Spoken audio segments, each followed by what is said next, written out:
네, Q&A 시간 네. 네 번째 사례입니다. 저는 만으로 딱 50이 되는 직장인이자 두 아이의 아버지입니다. 젊고 현명한 두 변호사님의 팬입니다. 감사합니다.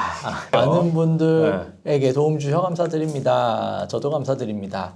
오랜 시간 개인회생 진행을 고민해 왔는데 제 고집인지 책임을 져야겠다 생각해서 끌고 오다가 첫째가 올해 고등학교를 가면서 학비도 늘어나고 결단을 내릴 때가 된 듯해서 이렇게 상담 요청을 드립니다. 저는 인천에 거주하며 공장에서 일을 하고 있고 세후 400만 원 정도 벌고 아내는 300만 원 정도 받는 것으로 합니다. 사는 곳은 보증금 2천에 월세 50만 원이고 가지고 있는 중고차 시세가 400만 원 정도 됩니다. 다른 재산은 딱히 없고 보험은 해지하면 800만 원 정도 받을 수 있는 것으로 합니다. 은행에서 받은 대출은 총 6천만 원 정도이고 친한 형님에게 빌리고 남은 돈이 3,500만 원 있습니다. 대출 받은 지 7, 8년은 된 것 같은데 원래 1억 8천 정도 되었는데 착실히 갚아왔고 연체는 없습니다. 형님에게 빌린 돈은 제가 어떻게든 책임지고 정리할 생각이어서 목돈이 생기면 1,2천만 원씩 갚았습니다. 이 돈은 정말 저를 믿고 빌려주신 것이라 반드시 책임지고 정리할 생각이고 회생을 해도 갚을 생각입니다. 그런데 제가 형님에게만 갚은 게 편파변제에 해당해서 문제가 될 수 있다는 것을 알게 되었는데 지난달에도 급여 받고 남은 것은 대부분 형님에게 드렸습니다. 제 상황에서 개인회생이 가능할지 궁금합니다. 저는 회생 신청이랑 상관없이 형님에게 다달이 변제를 해나갈 계획이었는데 이렇게 해도 되는지 궁금합니다. 마지막으로 부모님 몸이 좋지 않고 경제 상황이 안 좋으셔서 5년간 매달 80만 원 생활비와 병원비로 들여왔고 앞으로도 드려야 되는데 개인회생 할 때 반영될 수 있을지도 궁금합니다.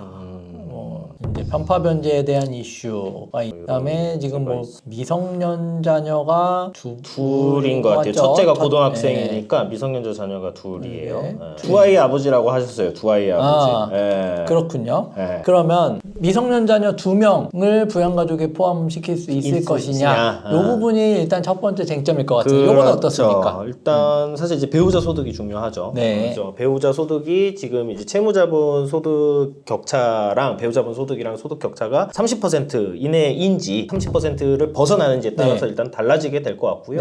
지금 아까 전에 세후 소득이 400만 원 정도라고 400이고 하셨고 배우자님은 300이네요. 배우자분은 300 정도라고 하셨어요. 그러면은 지금 이제 소득 격차가 100만 원 정도 차이가 나는 상황이죠. 그래서 이제 그 지금 채무자분 소득의 70%면은 280만 원에 해당해요. 근데 배우자분께서 280만 원보다 더 벌고 있는 상황이고 소득 격차 30% 120만 원인데 그거보다 지금 덜 나는 상황이기 때문에 공동 부양한다라고 평가를 해서 진행을 하면 될 것 같아요. 그러면은 지금 자녀가 아까 2명이라고 했으니까 미성년자 자녀 2명이니까 그냥 부양가족 산정할 때는 둘 다 모두 반영하는 것이 아니라 한 명만 이렇게 반영을 해서 최저 생계비로 2인 생계비로 그렇게 진행을 하실 수가 있을 것 같네요. 그러면 월 변제금은 어떻게 일단은 소득이 이제 400만 원이고 일단 올해 기준으로 2인 생계비 236만 원 일단 뭐 공제하게 되면 월 변제금은 일단 164만 원으로 일단은 그렇게 잡고서는 계산하면 36개월 변제하면 5,904만 원.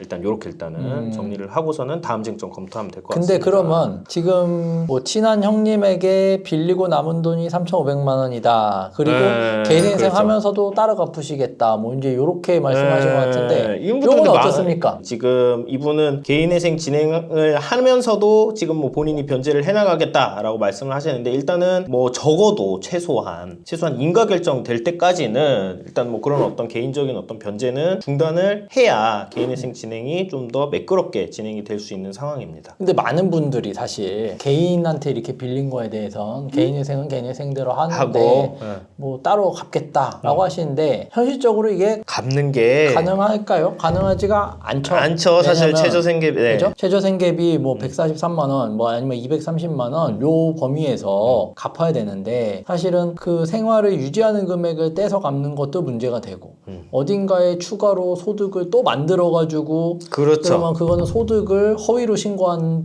그 이슈가 있고 법원에서 그러니까 결국에는 사실은 개인회생 진행하는 동안에는 현실적으로 이걸 병행해서 갚는다라는 거는 말이 안 되고 그죠? 어렵죠 현실적으로. 그리고 지금 뭐 사실 이분은 뭐 또 다른 것보다도 지금 제일 중요한 거는 목돈이 생기면은 1,200만 원씩 갚았습니다.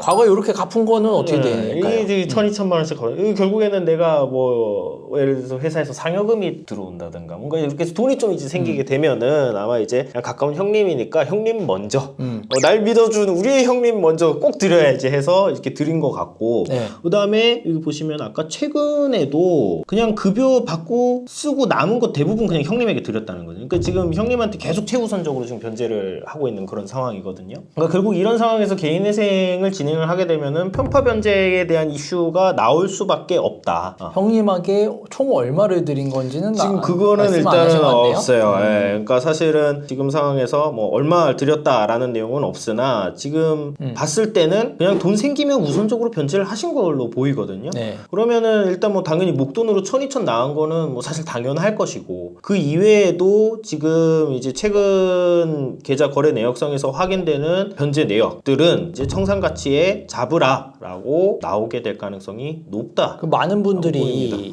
이해를 못 하시는 게 어쨌든 은행 것도 갚고 개인 그렇죠. 것도 같이 갚았는데 네. 어차피 돈을 그 갚아 나간 건데 왜 이 개인한테 갚은 거 청산 가치에 반영되냐 이렇게 이제 말씀하시는 부분들이 많은데 그거에 대해서는 어떻게 답변을 좀 주실 수 있을까요? 이제 실질적으로 보게 되면은 어쨌든 그 형님이라는 어떤 지인이 되겠죠. 이제 지인한테 돈을 빌린 부분에서 뭐 예를 들어서 이자 정도의 어떤 금액, 통상적인 수준에서의 이자 정도 금액은 사실은 보정 단계에서 한번 좀 다퉈 볼 수는 있을 것 같아요. 그리고 그런 부분을 좀 인정을 받을 수 있는데 근데 사실 그런 거를 넘어서서 이분 같은 경우에 당장 지금 목돈 생겨서 넣은 거 이런 부분들은 어떻게 좀 빠져나가기는 어렵다. 이렇게 보시면 될 것 같습니다. 예, 목돈이 생겨서 뭐 1,000~2,000만 원이 갑자기 나갔다. 그다음에 이제 금요를 받고 나서 쓰고 남은 거의 대부분을 그냥 전부 다 변제를 했다. 이 정도 어떤 금액들은 편파 변제에 해당을 하기 때문에 그대로 법원 단계에서 보정을 통해서 문제가 될 것이다. 그러면 말씀하시는 거는 결국에는 금융권 채무도 있고 개인에 대한 채무도 부담을 하고 있는데 그러면 목돈이 생겼을 때 결국엔 채권자별로 금액에 비례해가지고 그렇죠. 소위 말하는 안분해가지고 갚는 거는 문제가 안 되겠지만 그렇죠. 그 안분의 범위를 넘어서서 특정인한테만 몰아준 셈이 되니까 그 부분에 대해서는 말 그대로 편파 이쪽만 우대해가지고 변제를 한 거니까 편파 변제가 되고 그 금액 안분한 금액 이상을 넘어가는 거에 대해서는 초과분에 대해서는 청산가치 잡힐 수 있다는 거겠네요. 네. 그러면 결과적으로 이분은 청산가치가 편파 변제 금액이 얼마인지 그러니까 확인 안 지금 되니 확인이 좀 안 되죠. 네. 네, 그래서 사실 이제 이렇게 되면은 뭐 좀 정확하게 변제 기간을 짜드리기는 좀 어려운 상황인 건데 아까 전에 저희가 이제 그 소득 400에 2인 생계비로 해서 월 변제금 164만 원에 5,904만 원 36개월 변제하는 경우에 총 변제금이 일단 요렇게 일단 잡혔고 편파 변제한 금액이 요걸 이제 상회를 하게 되면은 변제금이 증액되거나 변제 기간이 연장되는 거는 좀 불가피할 것 같다. 그러면 것 같아요. 이분은 재산이 없으신가요 지금? 재산이 아까 보험 해약 환급금이 조금 중고차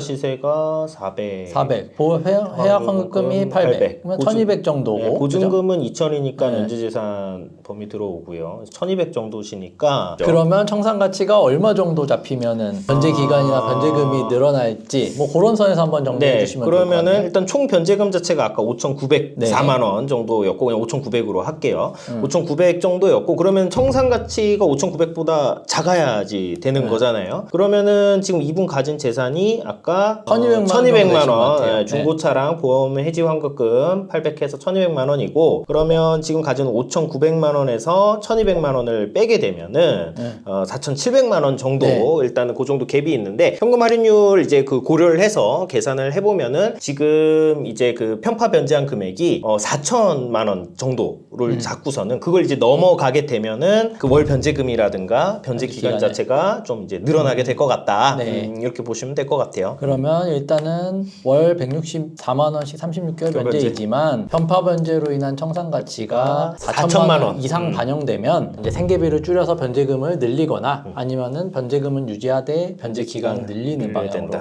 진행될 수 있고 이제 그런 정도로 이제 정리를 하면 되겠다라는 말씀이신 거죠? 예, 그렇습니다. 알겠습니다. 그럼 이번 사례는 여기까지 정리하는 걸로 이렇게 마무리하도록 하겠습니다. 네, 감사합니다.